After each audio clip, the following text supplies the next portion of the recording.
안녕하세요. 타이거 ETF 김수정입니다. 2025년 1월 1일부터 시행이 예고된 금융투자소득세, 일명 금투세를 피하기 위한 절세계좌 가입이 증가하고 있습니다. 2016년 도입된 개인종합자산관리계좌는 출시 8년 만에 가입자 500만 명을 넘었고 가입 금액은 25조 원에 달합니다. 특히 증권사 ISA 가입 금액이 올해만 4조 원 넘게 증가하면서 처음으로 은행을 추월한 것이 특이점입니다. 금투세가 도입되면 그동안 세금에서 자유로웠던 국내 주식과 국내 상장 ETF 매도 차익에도 세금이 붙게 되는데 ISA에서 주식을 매매해 생긴 차익은 금투세 산정에 반영되지 않기 때문에 ISA 우산 아래 세금을 피하려는 수요가 크게 늘어나고 있다는 분석이 나오고 있습니다. 결과적으로 이제 절세 계좌는 재테크에 있어서 선택이 아닌 필수사항이 되었다고 할 수 있습니다.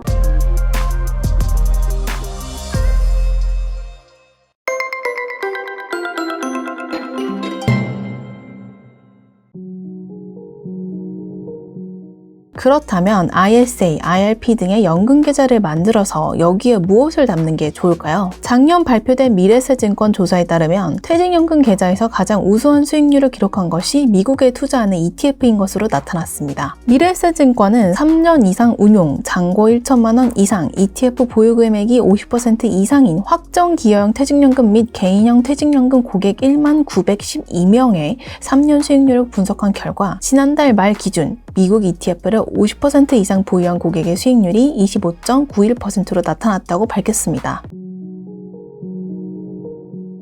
사실 이미 많은 사람들이 미국 ETF, 그 중에서도 S&P 500 ETF에 대한 관심이 많습니다. 투자의 전설 워렌 버핏이 아내에게 남길 재산의 90%를 S&P 500에 투자한다고 밝히면서 잘 모를 때는 일단 미국 시장 대표 지수인 S&P 500 ETF를 사라는 말이 이제는 정설로 통하고 있죠. 단 S&P 500에 투자할 수 있는 방법은 여러 가지입니다. 지금부터 사람들이 아직 잘 모르는 S&P 500을 제대로 투자하는 방법 3가지를 소개하겠습니다. S&P 500 투자에서 잘 알려지지 않은 것이 바로 동일가중 방식입니다. S&P 500 ETF를 산다는 것은 미국 대형주 500개를 한 주씩 사는 것과 같습니다. 그렇다면 500개 주식을 어떤 비중으로 사는 걸까요? 비중을 나누는 방식은 2가지가 대표적입니다. 하나는 말 그대로 시가총액 순으로 투자 비중을 정하는 것입니다. 시가총액이 클수록 투자 비중이 더 커지는 것이죠. 현재 S&P 500 지수는 시총 가중 방식을 적용하고 있습니다. 동일 가중은 모든 종목에 동일한 비중을 부과하는 방식으로 종목 비중에 고르게 투자하는 것입니다. S&P 500 동일가중 ETF로 표기된 것이 이런 식으로 투자하는 것이죠. 그렇다면 둘 중 어떤 방식으로 투자하는 S&P 500 ETF가 좋을까요? 역사적으로 볼 때 똑같은 S&P 500 지수를 추정하지만 동일가중 지수는 시가총액 가중 지수 대비 우수한 장기 성과를 기록했습니다. 동일가중에 오른 것은 팔고 빠진 것을 사는 리밸런싱 효과가 아웃퍼폼의 주요 원인이라고 할 수 있는데요. 그런 의미에서 미국을 비롯한 주요 글로벌 시장에서 동일 비중 방식으로 투자하는 ETF 인기가 높아지고 있습니다. 최근 미국 본토에서 S&P 500 동일가중 ETF에 자금이 몰리는 현상이 나타난 것인데요. 인베스코 S&P 500 동일가중 ETF에는 지난해 말 운용자산의 36.7%에 달하는 129억 달러가 순유입됐습니다. 이는 시가총액 가중 방식으로 구성된 S&P 500의 종목 쏠림 현상이 심화된 영향으로 볼 수 있습니다. 현재 S&P 500 지수는 대형주들의 주가 상승으로 소수 종목 쏠림 현상이 심화되고 있습니다. 지난해부터 현재까지 S&P 500 지수는 43%까지 상승한 가운데 이른바 M7 종목이 동기간 137% 상승하며 시장을 주도하고 있는데 M7을 제외한 S&P 500의 수익률은 20%에 불과하며 M7은 2023년 이후 S&P 500 지수 상승률의 절반 이상을 견인했습니다. S&P 500 지수 내 M7 비중은 역사적으로 높은 수준으로 S&P 500을 구성하는 상위 10종목 비중 합이 36%에 달하는데요. 잘 나가는 주식이 많으면 좋은 것 아닌가 하는 생각이 들 수 있지만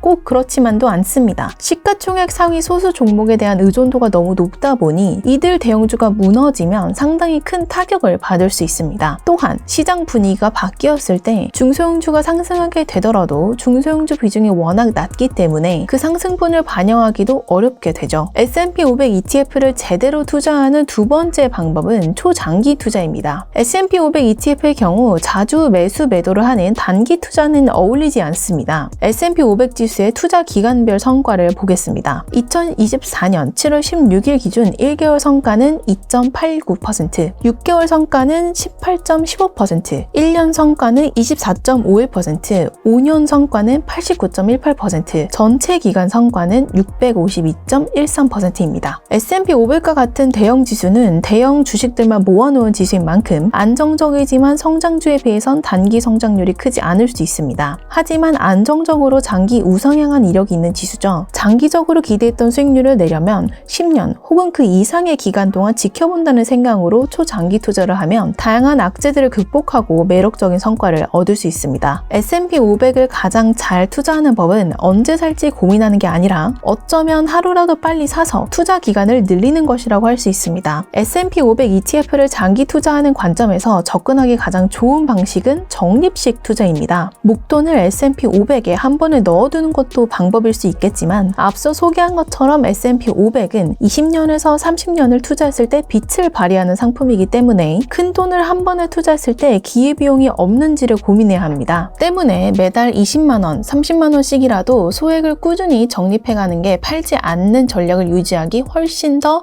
유리한 측면이 있겠죠. 다시 한번 워렌 버핏의 조언을 따르면 우리는 복리의 마법을 기억하고 당장 활용해야 합니다. 복리 계산으로 월 30만원씩 투자해 연평균 10% 수익률을 내면 30년 후 6억 2,425만원이 됩니다. 현재 시점에서 S&P 500 5년 평균 수익률인 17.83%를 적용하면 30년 후에는 30억 가까이 되는 것이죠. 내가 넣은 원금은 1억 내외인데 그 돈으로 대출 없이 30억을 만들 수 있는 재테크라면 당장 시작하는 게 좋지 않을까요?